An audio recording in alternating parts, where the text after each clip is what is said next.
But just so people are clear, and that those of us on the committee can just agree we're happy with our objectives and our lines of inquiry. So what we're here to do is monitor the progress of each point of the climate emergency motion carried by Manchester City Council on the 10th of July. Ensure the Manchester Climate Change Action Plan includes specific measurable targets and review progress towards achieving them on a quarterly basis. Identify additional measures which could be put in place by Manchester City Council or partners to help reach the zero carbon target, and update the Neighbourhood and Environment Scrutiny Committee 4 times a year. So we can make recommendations to the Neighbourhood and Environment Scrutiny Committee, which most of us are on, but that's kind of the extent of our authority. So we're not here to change decisions that have already been made. That's going to be our remit for this committee. And we want to involve as many people as possible in this committee. It's good we've got members of the public here. I'll just go through the rest of the agenda in a minute about when you can participate. I can see people are filming the meeting, that's absolutely fine. But it's not going to be on the council website, which is because of our contract with people who do our filming. That we're not able to film subcommittees, we're only able to film the actual scrutiny committees because of the contract that we've got with them. Just our key lines of inquiry are going to be to obtain reports from relevant departments in relation to progress of the points of the climate emergency motion, ensuring that deadlines are met, obtain updates on progress of the production of the Climate Action Plan and regular updates once it's implemented, investigate initiatives which could be considered to help achieve zero carbon targets, obtain updates from each scrutiny committee to assess incorporation and progress of zero carbon actions in relation to each area of work, and invite and obtain reports from relevant experts, including from Greater Manchester Combined Authority, to assess existing actions and suggest new ones. Is everybody happy that that's what we're working to? Yeah. Okay, thanks very much. Have we had any apologies, Lee? We've received apologies on Councillor Whiston. Okay, thank you. Right, just a few other points. If people are going to speak, switch your microphone on. If anybody over there is going to speak, you need to come to the table and switch your microphone on. Because we are recording this just to do the minutes of it, just for our own purposes. What else do I need to say to people? So what we're intending to do with the agenda, so there's the climate change action plan update, which we're going to take first. Then we're going to go on to the declaration response, so that's the motion that was carried, and then the climate emergency and community engagement. We've got a lot of questions about the action plan update. Nobody from the members of the public have said they've got anything specific on that, but once we get to the end of that document, if we've missed anything and anyone wants to come in, then I'll ask you at that point. 3 or 4 people have notified me that they do want to say something around the motion, so when we get onto that section, we'll call people up to talk to us about that. And again, I think we've just got lots of questions. So we're starting with the Climate Change Action Plan update. So this is point 1, so we've got the document about it and we've got the appendix. What we intend to do with this is just go through each point of the action plan, and we've got questions about it. We're not here to kind of put people on the spot and say you must know the answer to this minute, and we appreciate you might have to take some of these questions away. But what we want to get to with this is the action plan for people who don't know that was presented to the Neighbourhood and Environment Scrutiny Committee in July. And it's to come back to that committee in February.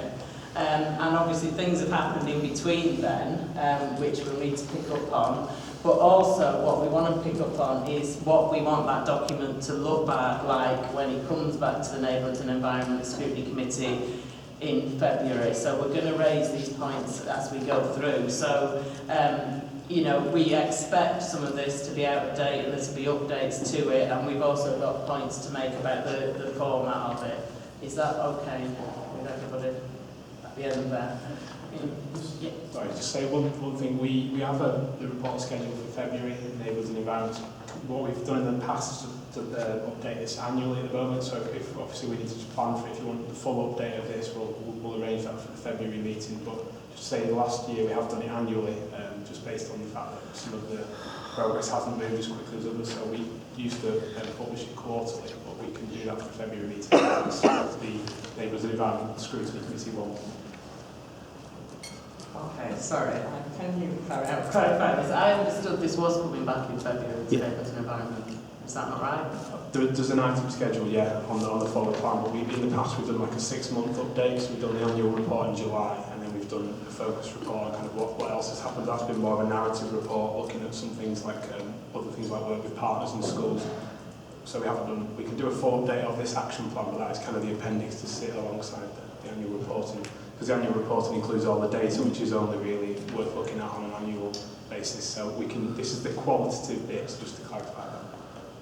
Right, okay, I think, can you just deal with this? I think what we're going to be suggesting to you is that that's not the best way to do it. And as we go through, we can explain what we're talking about. But I think, given the terms of reference that I've just read out, what we need to be able to do is monitor progress against the motion that's been carried.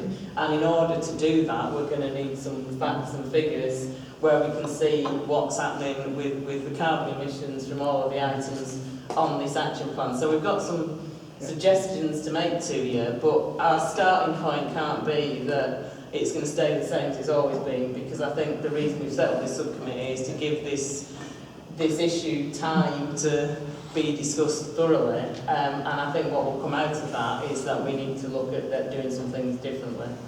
So is that okay? We'll So just make... More than happy to do it, yeah. I'm just talking about how it had been historically, that's all. And obviously we will be producing a new version of this for the new plan from March 2020 onwards. Okay, I can see people want to talk to me back there, but can we just go through this document ourselves, and then if there are points we've missed, I'm happy to call people in then, but we've got a very detailed list of questions that we want to ask to get to the bottom of this. Is that all right? Can people bear with us for a few minutes?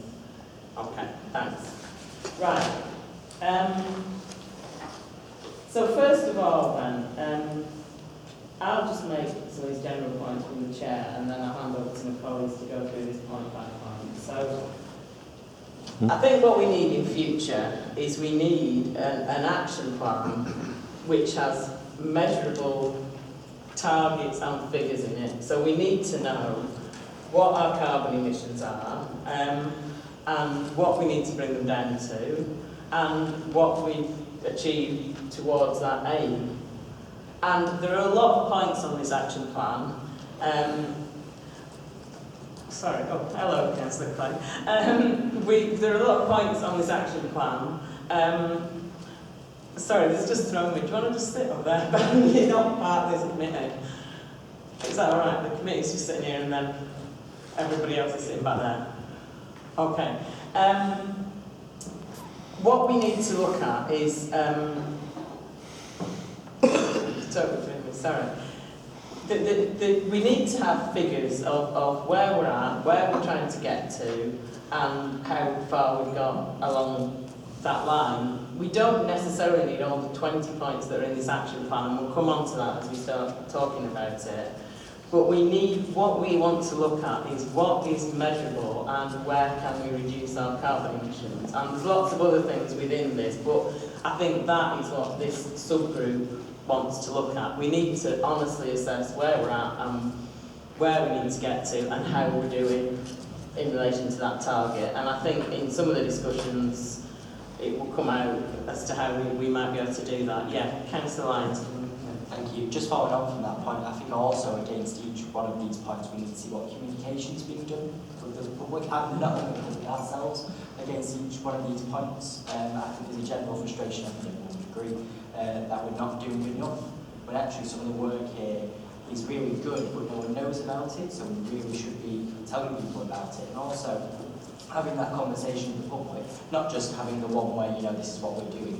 It's a continuous consultation with people, and, people always bring up new ideas, or they might bring alarm bells about some of the work we're doing.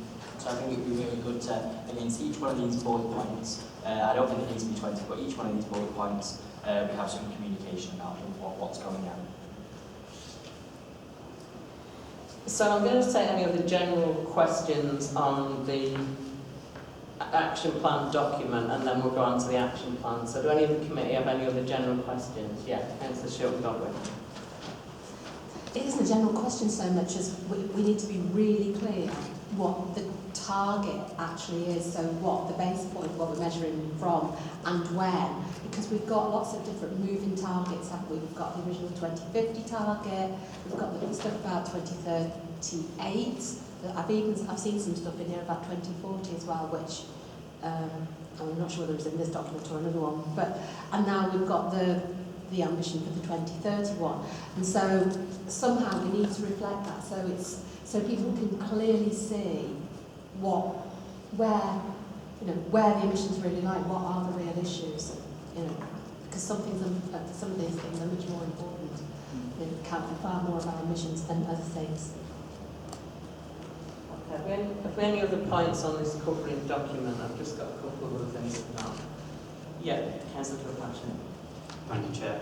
Just a very quick overview point. I think that from the overview document rather than the appendix, obviously there's quite a large focus on what operational estates largely, and I think that's understandable because that's what we can dictate within a tight time frame. But it does also mention on section 5.2 other operational estates that don't necessarily fall within MCC responsibility. Bruntwood is mentioned, for example, as well as one of the universities and some of the housing associations. It would be interesting if we could in the future get a report on the largest contributor to carbon in the city, which is the private sector. And in particular, I know that aviation is mentioned, but it's something I will always talk about because MCC is actually responsible for a percentage of the airport emissions, so it'd be good to understand where that fits in within the wider zero carbon strategy.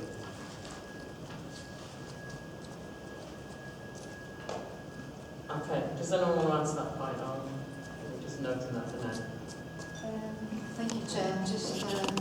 I am getting a bit lost in the detail of it, although obviously we are making notes and we're very happy to present and produce the information in the way that you wanted. Just to take us one step back, if I may, I think this sort of overview paper before the spreadsheet is about how, following the climate emergency, how we are moving in terms of looking at the structure and how we're going to deliver on this very, very big ambition to make our city carbon neutral.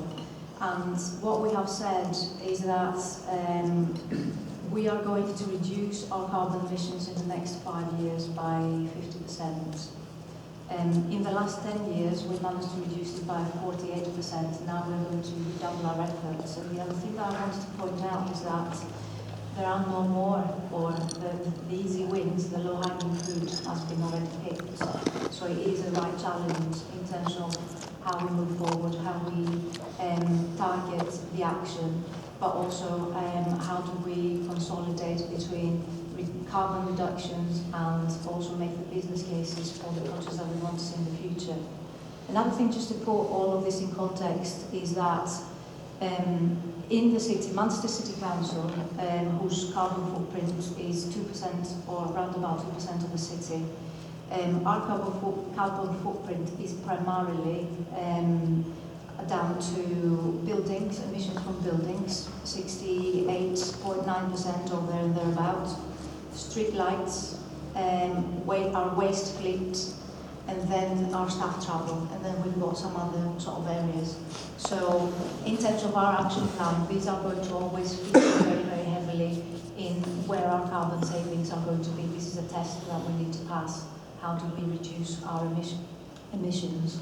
And then the other bit that we need to do is to see how we can, which is also at the back of this paper in the diagram, is how do we work with the city in terms of supporting the city and supporting our partners, working with like-minded organisations to begin with, and building on the relationships that we already have, We are already working with 60 organisations that present 20% of our carbon emissions.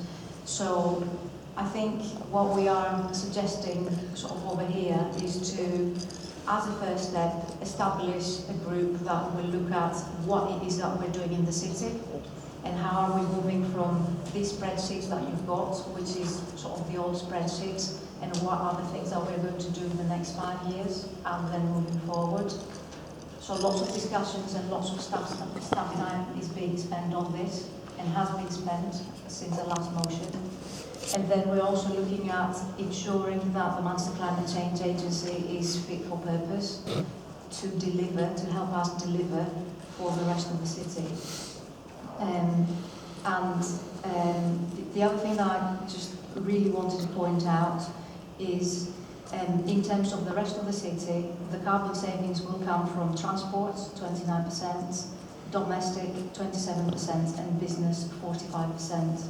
In terms of the aviation, Councillor Kilpatrick, we are already talking to the Manchester Climate Change Agency and the Tyndall Foundation to see what does that mean, including their budgets into our city budgets. And also there was a request about bringing the carbon neutrality forward, which we are talking to our partners in the Climate Change Agency about. Just wanted to kind of like lift it, kind of like a step up, to just outline the approach in terms of delivering this. Okay, thanks, Councillor Stowe. What I think we want to get into the detail of some of this, and I think from what you said there, I think you're suggesting that it is possible for us to get a document where we can look at the carbon reductions, where they're happening, where else they need to happen, and I think that will help this committee, help you to take things forward. So just one final point on the covering document. There's now a zero carbon coordinating group, which we weren't aware of, I think, until we saw this document. Can you just tell us who's on that? When does it meet? Can we go and take part or go and observe it? Can we have the minutes from it? Are they going to be made public? There is more detail on the second paper. If you would like to use the second paper, I will ask Carol to tell you more about this group. Right, I don't know what I mean by the second paper. This is first raised in the covering document for the action plan. So can you tell us more about it now? Is that okay? Yeah. The Zero Carbon Group is the officer group that we agreed to set up after the climate emergency declaration was made. It includes representation from all the departments across the council. We're very, very focused on if we, in the council, need that leadership role of halving our carbon output over the next 4 or 5 years, what are the big things that we need to do to achieve it? So some of the areas of work will include, inevitably, looking at our operational estate, looking at the staff travel policy, but importantly as well, making sure that this work is embedded into all of the council's kind of decision-making processes, because we're not going to have our maximum influence if this isn't part of what we look at in procurement processes, in sort of the links with the planning process and everything else. So we're just trying to make sure, in first instance, this is front and foremost of everybody's thinking, then we're very clear of the actions that we've got to take over the next year and the next 4 years. Okay, so who specifically is on this group? Is it heads of departments? Who is it? It's at senior level. It's supported by David Williston, so for example for neighbourhood services, Fiona Warren attends. For corporate property, it's Richard Munns, who's in charge of corporate property estate. For capital programmes, it's Gerald Allen. Rather than read them all out now, I'm happy to supply the list of names. Okay, that's great. And can we attend that? It's not kind of normal protocol for scrutiny subgroup members to attend that, but what we can do is bring the summary of that work back to this group as a matter of course. Yeah, John Connor, I'm going to copy by first name. What political representation is on that committee? Is it Richard Lees? Is it Andrew Sodger? Councillor Stoyer sits in a lead exec member role, but it's an officer forum as opposed to a political one. And as I said, I'm sort of happy to feed back each month the work that we're doing. William? So it sounds like an inward-facing group of people. What's the interface with the outward-facing aspect? I think we've just described there's obviously the City Council can do a lot towards making a difference, but we're only part of a larger picture. So does it have an outward-facing aspect to it? Absolutely, that's a link with Climate Change Action Partnership. Okay, are we taking minutes of this meeting? And if so, can we have them?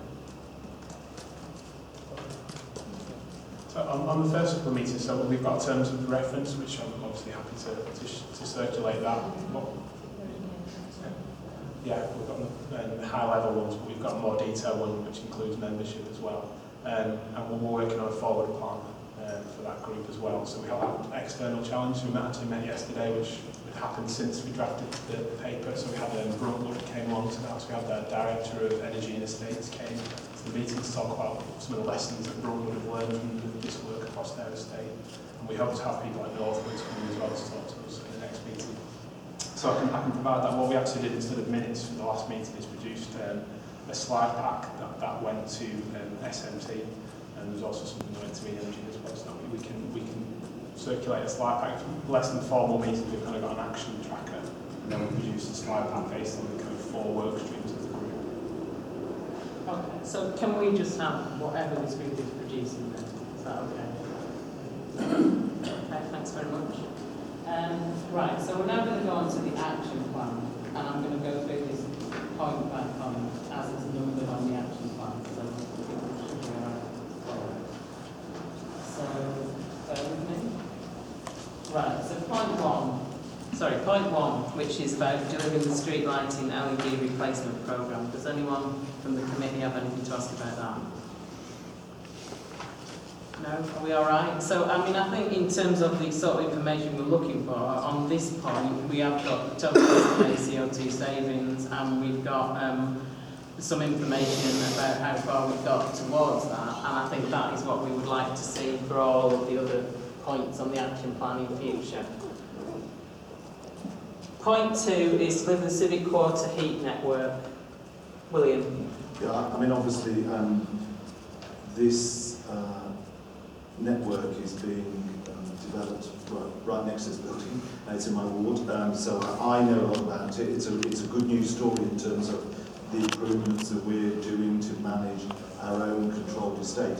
My question was maybe you could just give a little bit more background on it. I mean, whilst it's described here, I think it's an example where communication could be a lot more effective about shouting this sort of investment the City Council has done to improve the amount of